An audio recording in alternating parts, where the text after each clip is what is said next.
Back at it, RV salespeople of the world looking to add value to our customers' life. And well, how do top performing salespeople differentiate themselves from the other salespeople in the industry or in the field or at their dealership?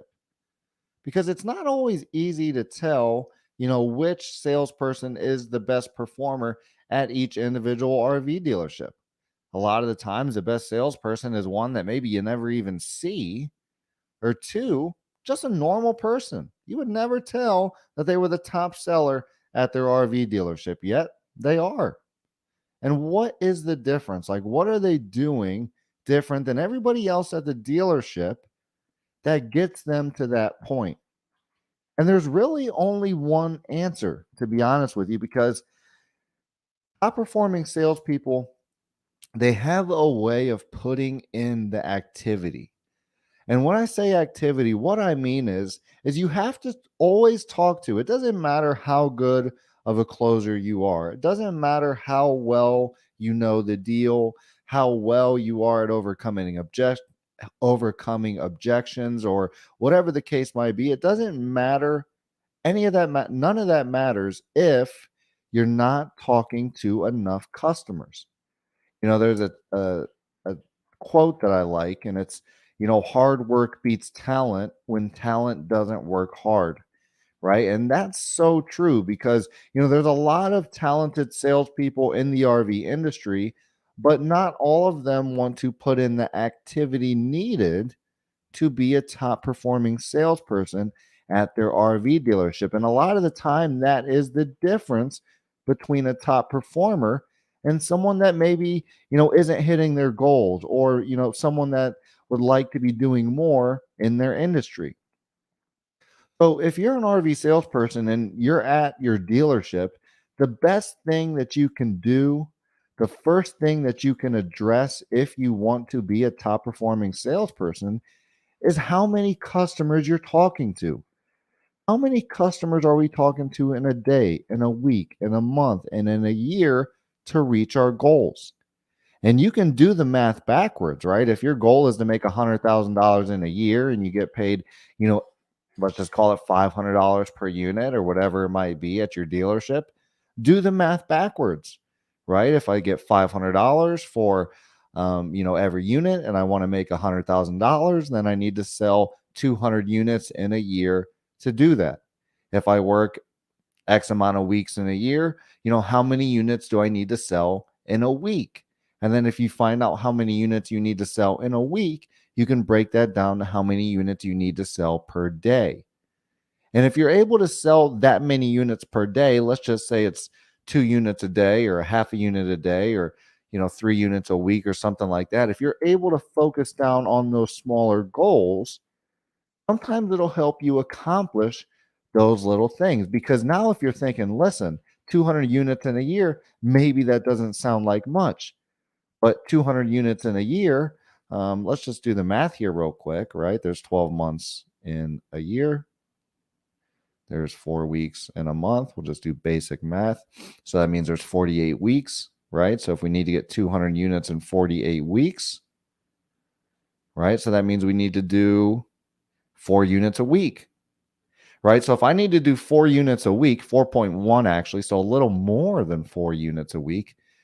So if I know that I need to sell 4 units a week and at Wednesday and I don't have a unit out, well, that's a problem, because now I'm not going to be doing the amount of activity I need to reach my goals. And if I don't reach my goals in, let's say, week one, and now I have to carry that over into week two, now instead of 4 units in week two, now I need 6 units or 8 units.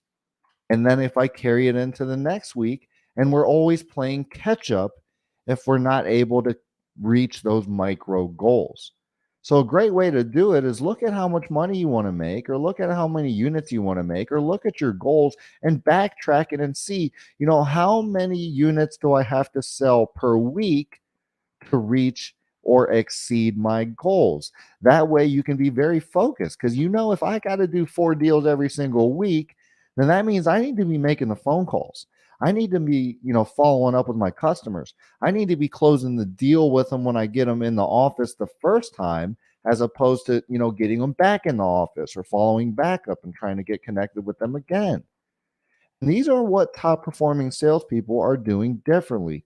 They're talking to the right amount of customers. They're putting in the activity. They're making the phone calls. They're making the dials. They're following up with their leads. A lot of the time, you don't see the top performing salesperson because they are literally slammed at their desk or at a unit doing something that they need to do to get a deal done. They're not talking in the showrooms. They're not at the coffee machine. They're not at the vending machine. They're not, BSing at the TV or at someone's desk or whatever the case is. They have their head down. They're focused. They're making their calls. They're following up and they're doing their deals. And they're putting so much activity out that if they can, if they need 4 deals a week, let's say their closing percentage is, 20%, then that means they need to write up what, 20, 25 deals so that they can reach their goals. Right. And if they can reach their goals, if they can write up 25 deals and then their closing percentage is 20%, they should be able to get their 4 or 5 units that week and every week so that they can meet their yearly goals. But if we don't break them down into small bite-sized bits and look at it daily, monthly, or rather daily and weekly, then when we think 200 units in a year, that don't sound too bad. Once we start compounding that, and once we go from two units this week, 1 unit the next week, and boom, now we're carrying that into the following weeks, it can get pretty heavy. So we have to stay focused. Top performing salespeople, they're staying focused on the goal. What's the goal? Is the goal to come into work and surf the internet, or to talk and talk about the newest shows and Game of Thrones or the basketball games? Like, is that your goal? Or is your goal to, sell 200 plus units? If your goal is to sell 200 plus units, then you need to get your head down every week that you're there so that you can do the activity needed to close the deal. Right. And, in addition to that, top performing RV salespeople, in addition to the activity they're doing, they're adding value to their customers' lives. They're going for the close. They're not taking no for an answer. They're not letting their customer walk out of the dealership another year without, living out their dreams, being able to travel, being able to create these memories and the different things that an RV allows you to do. Because what a top performing RV salesperson knows is that they don't add value into their customer's life until the deal is closed. And if they don't close the deal and they're not adding value into their customer's life, after they found out that an RV is something that, in fact, they need to create these priceless memories, then in turn, they're being a disservice to their customer by not closing the deal. And a top performing salesperson never has the mindset that, hey, I'm going to be a disservice to my customer. I'm not going to help my customer out. I'm not going to add value to their life. That's not what a top performing salesperson is thinking about. Top performing salespeople are thinking, I'm going to talk to so many customers and add so much value into so many people's lives that in turn, I'm going to be a top performer and I'm going to make, well, what I'm worth at my dealership or business. And that's the thought process. So if you want to be a top performing salesperson, then you got to be focused. You got to be focused on the goal. You got to know what your daily goal is, your weekly goal, your monthly goal. You got to know what that stuff is so that you can hit the annual goal.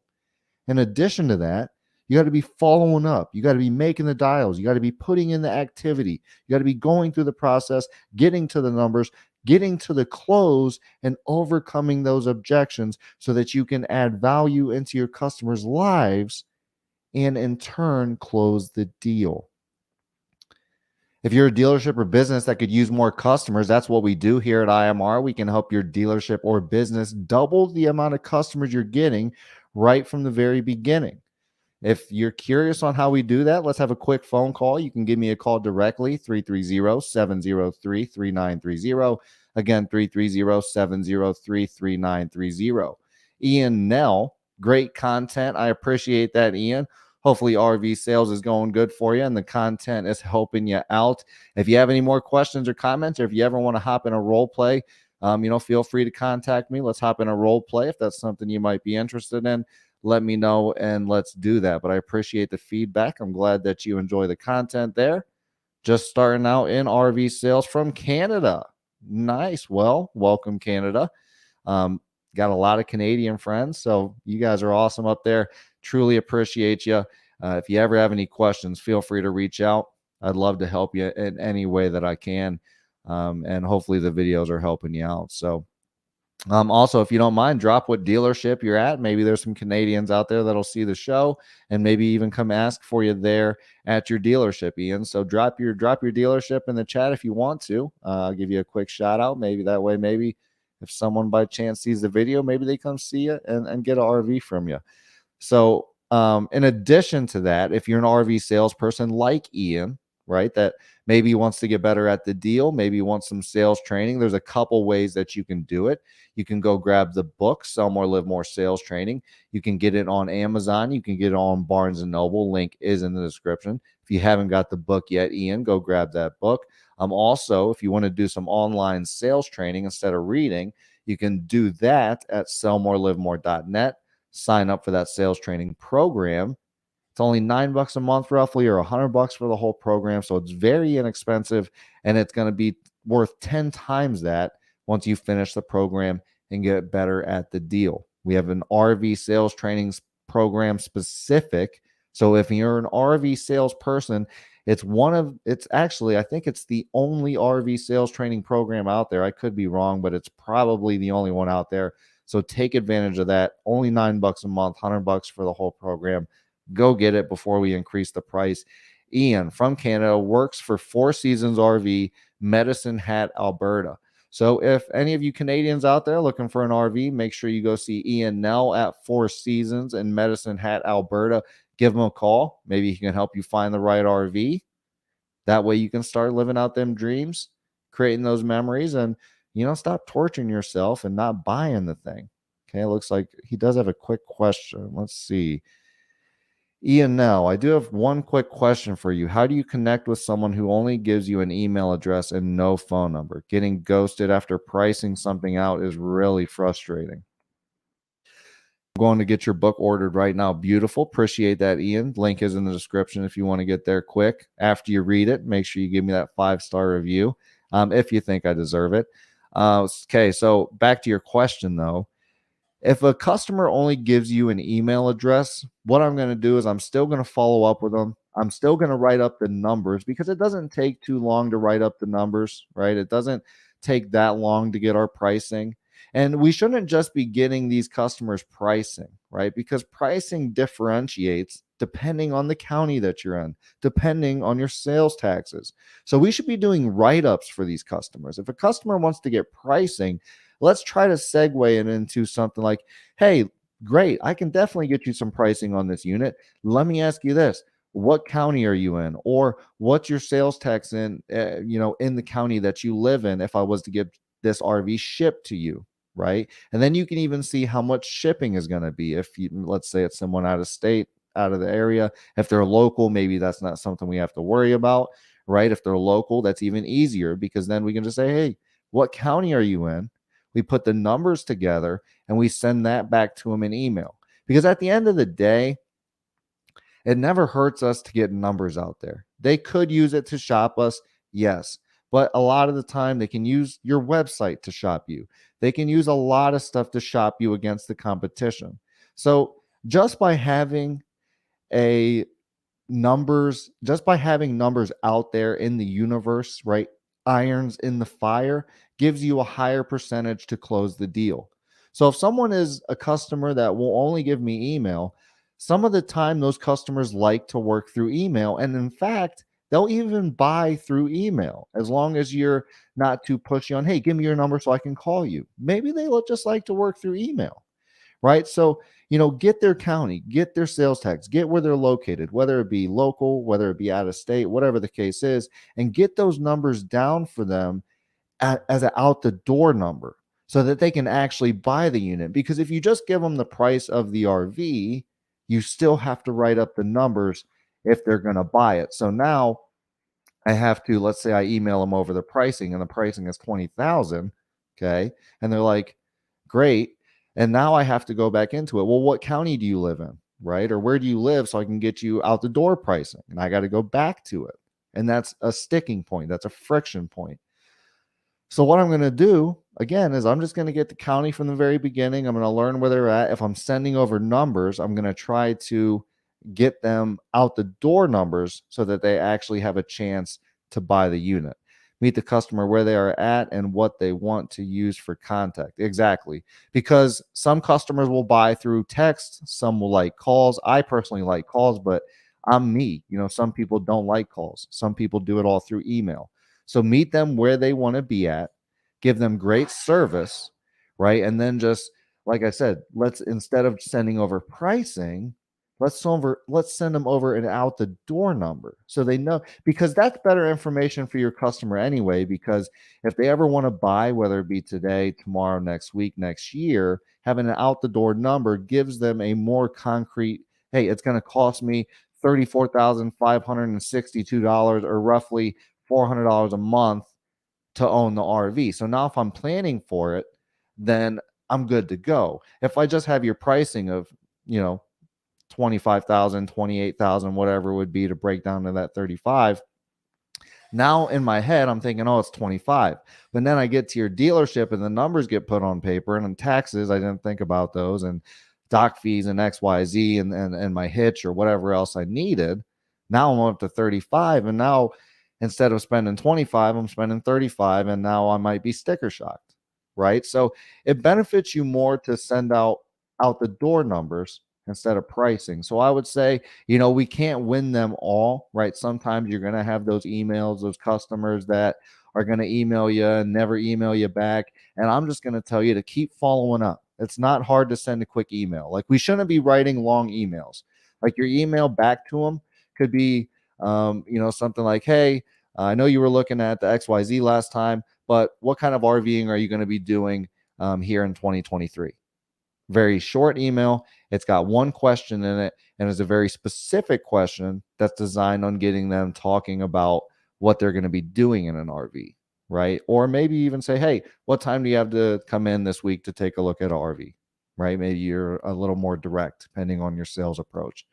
And it's, again, easy email to write, one sentence, so it's very easy for the customer to respond, because customers don't like responding to big long emails. Too many questions in an email, they'll just forget about the email. A one question email that's, hey, what time do you want to come in this week, Thursday or Friday, to look at an RV? They might just say, hey, I'll be there Thursday at 4. That might be the reply. Perfect, I set the appointment. Okay, so I guess hopefully that helps you. And if you ever have any more questions, feel free to reach out there, Ian. If you want to be a top performing salesperson, what I would say most important thing to focus down on is talking to more customers, getting used to following up with, 50 customers a day, making those phone calls, sending texts, sending emails, and doing the activity, because that's what's going to help you become a top performer. So again, if you're an RV dealership or business that could use more customer leads, that's what we do here at IMR. We can help you get more customer leads. So if you could use that, give me a call directly, 330-703-3930. Again, 330-703-3930. Give me a call. I'd love to help your dealership and business get more customer leads. That way you can close more deals. If you are an individual RV salesperson, you can, get better at the deal a couple different ways. Go grab the book, Sell More, Live More Sales Training. You can get it on Amazon. You can get it on Barnes & Noble. You can also sign up for the RV sales training program at sellmorelivemore.net. And that's, over 40 plus videos and hours of content that will take you A to Z through the RV sales process specifically. I don't know, maybe I said it wrong, I'm not sure. But it'll take you through the A to Z of the RV sales process. That way you can get better at closing the deal. Ian, I was the number one salesperson in my city in car sales for 10 years in a row. I see a lot of parallels between RVs and cars, but also a lot of differences. Yeah, the parallels you're going to see in cars and RVs is the amount of activity you got to be in to be in a top performing salesperson. So if you were a top performing salesperson at a car dealer, it leads me to believe that you're willing to put in the activity needed, right, to become a top performing salesperson at an RV dealership. The caveat, the main difference is your buyer is a little different. It's easy to squeeze someone into an RV, or I'm sorry, into a car because they need it to get to work. They need it to get their kids to practice, to get their kids to school, to go to the grocery store, right? At least 50 touches per day. Exactly. And that's when, not just a touch, right? We need to be 50 contacts talking to people, right? And that's going to get it done.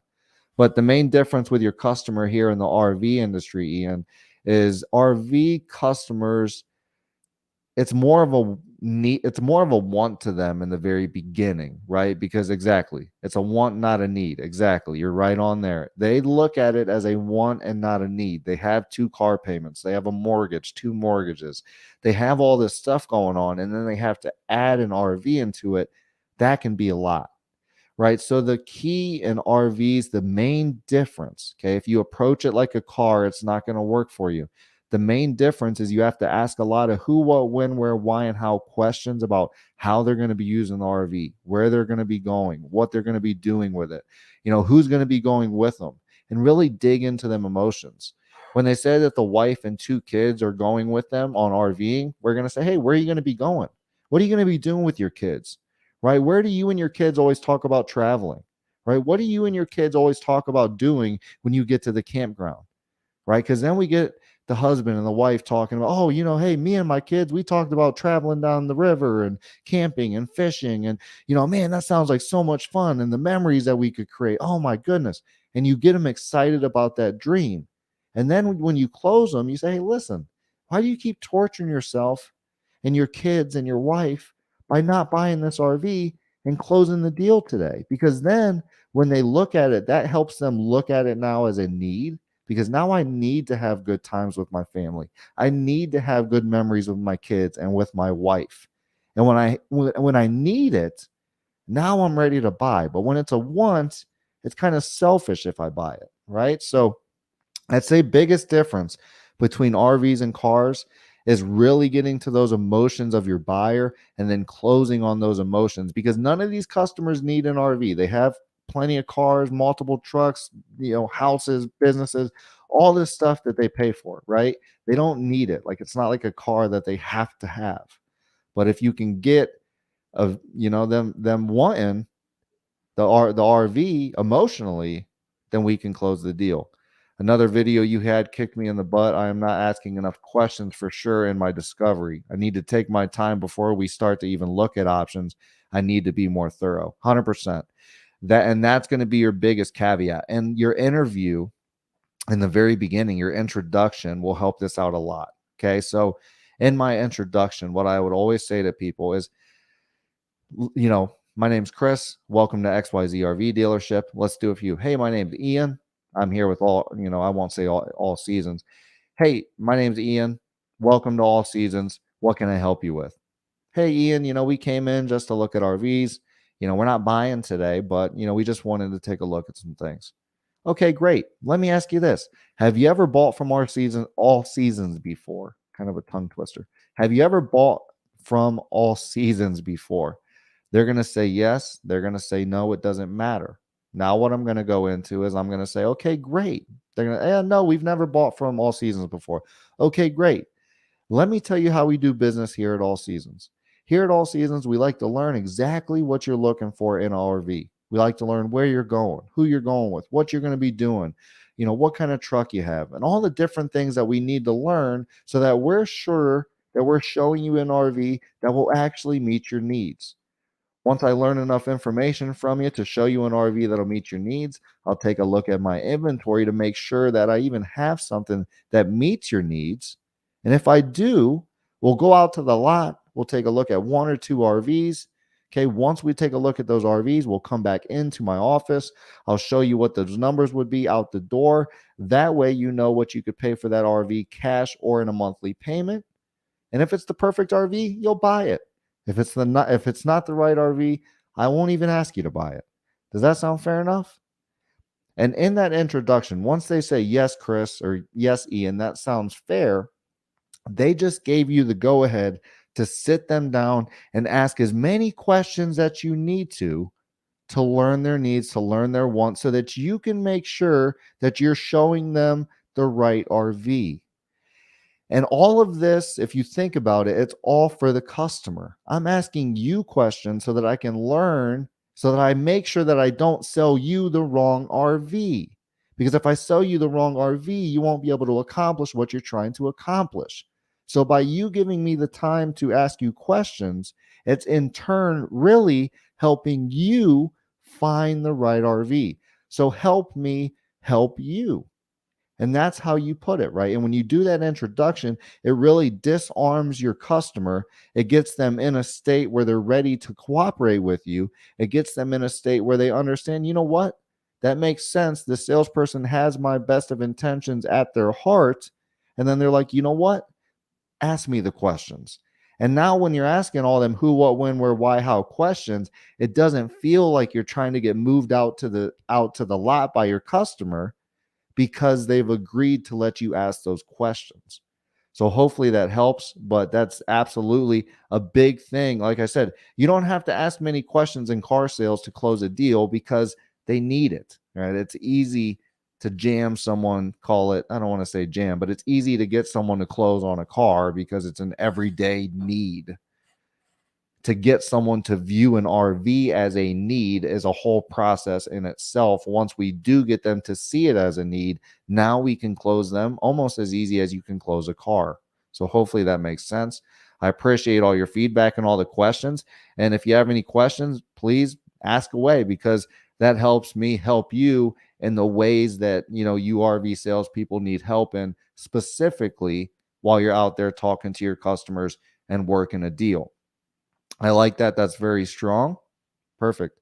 I like that. That's very strong. Thanks, man. I'm going to look at your training course as well. Whenever someone says I'm not buying today, if you don't buy today, it will be my fault, not yours. Whenever someone says I'm not buying today, if you don't buy today, it will be my fault, not yours. Yeah, and it always is, and use those instances as ways to get better at the deal. And check out that RV sales training. You go through that, Ian. I'm telling you right now, it'll make a big difference for you, and it's going to walk you A to Z through the RV sales training process. So RV specifically, RV, examples, RV lingo, RV everything, right? So it'll help you get through the deal. It'll help you learn how to ask more questions, and it's well worth it. It's only $9 a month. So sign up for the monthly if you want, or it's $100 for the whole program. So once you go through the program, you'll easily be able to sell multiple more RVs in a month, and it'll pay itself off tenfold. So go grab the book, Ian. Sign up for the Sell More, Live More sales training program. And if you have any more questions, let me know. If you want to hop in a live role play, I'd love to get you on the show. I'd love to get you in a live role play. That way we can kind of work on it, in real time, if you will. So I appreciate everybody that, keeps coming back to these RV sales process talks. We're going to be talking about RV sales and the sales process in general all year long. So if you haven't liked our Facebook page or subscribed to our YouTube channel yet, make sure you hop over to Facebook, hop over to YouTube, type in Infinite Media Resources, give us a like and a subscription. That way you can be here for all the different sales and marketing content that we put out throughout the year. Okay. Again, if you're a dealership that needs more customers, don't hesitate to give me a call directly, 330-703-3930. Again, 330-703-3930. And if you're an individual salesperson, go grab the book, Sell More, Live More Sales Training. If you're a GM or sales manager, go grab 20 of them, hand them out to your sales team, and get them working the deal a little bit better. Sell More, Live More sales training. Get it on Amazon. Get it on Barnes & Noble. Go sign up for the sales training program at sellmorelivemore.net. I'll see everyone on the next one.